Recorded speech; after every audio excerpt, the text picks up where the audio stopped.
दोस्तों नमस्कार, मैं संजय मग्गू और मौजूद है देश रोजाना के डिजिटल मीडिया मंच पर। देश के अंदर बहुत सारी पॉलिटिकल पार्टियां हैं, जिसके अंदर कुछ राष्ट्रीय स्तर की राजनीतिक दल है तो कुछ प्रदेश स्तर के यानी कि क्षेत्रीय दल हैं। राष्ट्रीय स्तर पर और क्षेत्रीय स्तर पर जो पार्टियों को मान्यता मिलती है, जो उनको पार्टी का सिंबल मिलता है, उसके पीछे बहुत सारे कारक होते हैं। राष्ट्रीय स्तर पर पार्टी की मान्यता के लिए 14%, तो फिर क्षेत्रीय स्तर पर पार्टी की मान्यता के लिए 6 से 8% वोट, ये मिनिमम क्वालिफिकेशन मानी गई है। आप इसको क्वालिफिकेशन कह सकते हैं, योग्यता कह सकते हैं कि यानी कि अगर आपको इतने मत नहीं मिल रहे तो फिर आप नेशनल या रूरल पार्टी, क्षेत्रीय पार्टी की आप जो आधिकारिकता है उस पर से अपना दावा खो बैठते हैं। आपसे मैं इस बात का जिक्र इसलिए कर रहा हूं कि क्योंकि अभी लोकसभा का चुनाव संपन्न हो गया है। चुनाव परिणाम 4 तारीख को आना है और खासकर हरियाणा की सभी 10 सीटों पर मतदान हो चुका है। वैसे तो 1 जून को पूरे देश की सभी 543 सीटों पर मतदान का कार्य पूरा हो जाएगा, लेकिन क्योंकि मैं आपसे हरियाणा के एक प्रमुख राजनीतिक दल को लेकर चर्चा में हूं, तो उसके लिहाज से हरियाणा के अंदर जो लोकसभा के जो चुनाव था वो 25 मई को हरियाणा के अंदर लोकसभा का चुनाव हो गया सभी 10 लोकसभा सीटों पर। अब 4 जून को नतीजे आएंगे, 4 जून को मतों की गिनती होगी और फिर चुनाव परिणाम आएगा। मैं जो आपसे बात कर रहा हूं कि अगर किसी भी पार्टी को राष्ट्रीय या क्षेत्रीय दल जिसके अंदर कि उसके पास उसका चुनाव निशान मायने रखता है, उसके लिए एक तय मानक है कि इतने परसेंटेज वोट मिलने चाहिए। और 2 चुनाव में हरियाणा के अंदर इंडियन नेशनल लोकदल को राज्य स्तरीय पार्टी की मान्यता प्राप्त है। इंडियन नेशनल लोकदल क्षेत्रीय दल है। अगर इंडियन नेशनल लोकदल हरियाणा से बाहर भी कहीं चुनाव लड़ता है अगर, तो फिर उस स्थिति में भी, क्योंकि इनेलो का चुनाव निशान चश्मा है, तो अगर हरियाणा से बाहर भी कहीं पंजाब, राजस्थान, यूपी या कहीं और चुनाव लड़ने जाएं वो लोग, तो फिर और किसी पार्टी के पास में वहां पर, जैसे हरियाणा के अंदर इंडियन नेशनल लोकदल का निशान चश्मा है, ऐनक, अगर किसी और पार्टी पर ना हो तो फिर इनेलो के किसी और राज्य में चुनाव लड़ने पर चश्मे का सिंबल मिल जाएगा। मैं आपसे विस्तार से बात कर रहा हूं इस बारे को लेकर। इस लिहाज से चश्मा जो है वो इंडियन नेशनल लोकदल का रजिस्टर्ड मान्यता प्राप्त चुनाव चिन्ह है। अब मान्यता प्राप्त चुनाव चिन्ह के लिए जो मुख्य बात है, जो मुख्य योग्यता है, वो ये है कि लोकसभा के चुनाव में उस पार्टी को अपने राज्य के अंदर, जिसको राज्य स्तरीय मान्यता मिलनी चाहिए, उसको 6% वोट और 1 लोकसभा की सीट या फिर 8% वोट मिलने चाहिए। और ऐसा ही विधानसभा में है कि उसको 6% वोट और साथ में 2 सीटें विधानसभा की ये मिलनी चाहिए। इंडियन नेशनल लोकदल के साथ में जो सबसे बड़ा परेशानी वाला दौर शुरू हुआ वो 2018 में शुरू हुआ। 2018 में इंडियन नेशनल लोकदल एक ही पार्टी हुआ करती थी, ओम प्रकाश चौटाला इसके सर्वे सर्वा मुखिया इसके रहे, चौधरी देवीलाल निर्मित वो पार्टी, चौधरी देवीलाल द्वारा सींची गई पार्टी इंडियन नेशनल लोकदल। चुनाव निशान इनका चश्मा। 2018 में बुरे दिन शुरू हुए, जो मैं आपको बता रहा हूं कि 2018 के चुनाव के अंदर, कि 2018 में इंडियन नेशनल लोकदल 2 गुटों में बंट गई। चौधरी ओम प्रकाश चौटाला की पार्टी 2 बेटों में बंट गई, उनके 2 बेटों में, अजय सिंह चौटाला और अभय सिंह चौटाला। अभय सिंह चौटाला का दावा मजबूत रहा और इंडियन नेशनल लोकदल अभय सिंह चौटाला की रही। अजय सिंह चौटाला अपना दावा खो बैठे। अजय सिंह चौटाला ने अपनी पार्टी नई बना ली, जिसका नाम रखा गया जननायक जनता पार्टी, और जननायक जनता पार्टी भी क्षेत्रीय दल है और उसको चुनाव निशान मिला चाबी।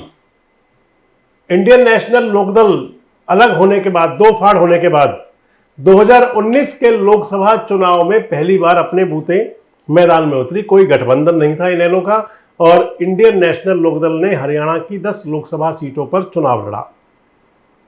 10 लोकसभा सीटों पर अभय सिंह चौटाला के बेटे अर्जुन चौटाला भी चुनाव लड़े कुरुक्षेत्र लोकसभा से। लेकिन जो मानक है वो पूरा नहीं हुआ। इंडियन नेशनल लोकदल को मात्र 1.89% लगभग वोट मिले। 1.89%, 2% भी वोट नहीं मिला। और इसके लिहाज से इंडियन नेशनल लोकदल के पास जो मान्यता रहनी चाहिए थी पहले नज़र के अंदर, वो पीछे हो गई। इंडियन नेशनल लोकदल को जो वोट शेयर मिला वो इतना कम था कि जिसमें उसकी सीट तो आना दूर की बात है, वो वोट शेयर 2% तक भी नहीं पहुंचा। उसके बाद चुनाव आया फिर विधानसभा का 2019 में। हरियाणा की तमाम सीटों पर लगभग इंडियन नेशनल लोकदल के प्रत्याशी चुनाव मैदान में उतरे, सभी सीटों पर। और इसमें जो मानक था कि उसमें 6% वोट और 2 विधायक, 2 सीट, वहां यह हुआ कि अभय सिंह चौटाला खुद तो चुनाव जीत गए, लेकिन उनकी पार्टी का और एक भी विधायक, एक भी प्रत्याशी चुनाव नहीं जीत पाया। यानी कि इकलौते विधायक रहे अभय सिंह चौटाला और वोट शेयर रहा लगभग 2%। अब चुनाव है इसके बाद में, अब 2024 का लोकसभा चुनाव। अभय सिंह चौटाला खुद चुनाव लड़ रहे हैं कुरुक्षेत्र से। इसके अलावा अभय सिंह चौटाला की पार्टी जो है वो अंबाला में भी चुनाव लड़ रही है, सिरसा में भी चुनाव लड़ रही है, फरीदाबाद में भी चुनाव लड़ रही है, हिसार में भी चुनाव लड़ रही है, करनाल में उन्होंने मराठा को समर्थन दिया हुआ है। अब इन सीटों पर अभय सिंह चौटाला की पार्टी इंडियन नेशनल लोकदल चुनाव लड़ रही है। बड़ी बात यह है कि अगर इस चुनाव के अंदर इंडियन नेशनल लोकदल को वो 6% वोट वाला मिनिमम जो है वो रेशियो पूरा नहीं हुआ, या एक लोकसभा सदस्य, हालांकि अभय सिंह चौटाला वहां कुरुक्षेत्र के अंदर तिकोने मुकाबले में तो हैं, लेकिन जो राजनीतिक हवाएं कह रही हैं, राजनीतिक फिजाएं संकेत दे रही हैं, वो ये दे रही हैं कि इंडियन नेशनल लोकदल वहां पर मुकाबले को तिकोना ही बनाने की स्थिति में है। अभी जीत पाने की स्थिति में इनेलो दिखती नहीं। हालांकि 4 जून को फैसला होगा, 4 जून को परिणाम सामने आएंगे और 4 जून को तय होगा कि इनेलो के हाथ क्या लगता है।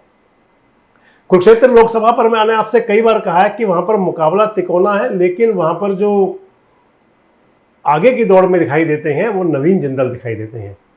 अभय सिंह चौटाला के बारे में ये कहा जा रहा है कि अभय सिंह चौटाला अगर एक अच्छा वोट शेयर ले गए, वहां पर 1.5-2 लाख उन्होंने वोट ले लिए, तो फिर वो नुकसान कर देंगे केवल सुशील गुप्ता का। अब चुनाव परिणाम क्या होगा ये नजर 4 जून को रखेंगे, लेकिन मैं आपसे बात कर रहा हूं इंडियन नेशनल लोकदल, उसकी मान्यता क्षेत्रीय दल के रूप में और उसका चुनाव निशान चश्मा। मैं आपको एक बात और बीच में दोहरा दूं दोस्तों, इंडियन नेशनल लोकदल का एक स्टूडेंट ऑर्गेनाइजेशन है, छात्र संगठन था उनका, उसका नाम इनसो था और इनसो के संस्थापक थे, अध्यक्ष थे डॉक्टर अजय सिंह चौटाला।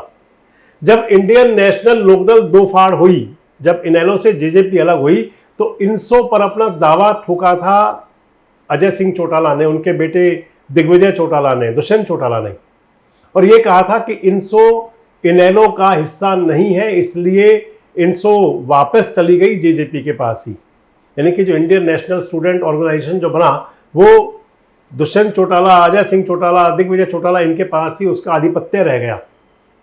और दूसरी तरफ अभय सिंह चौटाला ने फिर अपनी एक नई छात्र विंग तैयार की, अपनी पार्टी की। अभय सिंह चौटाला संघर्ष के दौर में काफी समय से हैं, काफी समय संघर्ष के दौर में है, खासकर 2019 के चुनाव के बाद से। तो हालांकि अभय सिंह चौटाला के बारे में आप ये कह सकते हैं कि वो संघर्षशील नेता हैं, विधानसभा के अंदर जब बोलते हैं तो भले ही वो इकलौते विधायक हैं, लेकिन इसके बावजूद बुलंद आवाज उन्हीं की होती है। लेकिन बुलंद आवाज हो, चाहे बुलंद नेता हो, इस सबके बावजूद जो वैधानिक मान्यताएं हैं, जो कानूनी प्रक्रियाएं हैं, अगर वो पूरा नहीं होंगी तो फिर परेशानी बन जाती है। और इसलिए मैं आपसे कह रहा हूं कि इंडियन नेशनल लोकदल के लिए एक परेशानी बन सकती है। इंडियन नेशनल लोकदल को अगर इस चुनाव के अंदर जो मानक वोट का है वो नहीं मिला 6% वाला, तो फिर समस्या खड़ी हो सकती है। जो पार्टी का सिंबल है चश्मा, जो पार्टी की राज्य स्तरीय मान्यता है, ये दोनों उनके हाथ से जा सकती हैं। और उस पर नजर रखे हुए दुष्यंत चौटाला परिवार, और ये बात सामने भी आ गई दुष्यंत चौटाला के एक बयान से, जिसमें कि दुष्यंत चौटाला कह रहे थे।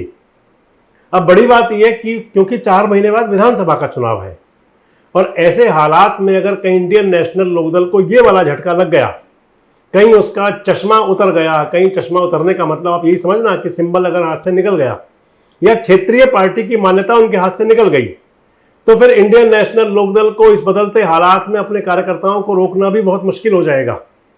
वैसे आपको क्या लगता है कि क्या इंडियन नेशनल लोकदल लोकसभा चुनाव के अंदर ऐसा कोई करिश्मा कर पाएगी जिससे कि उसकी मान्यता बरकरार रहे?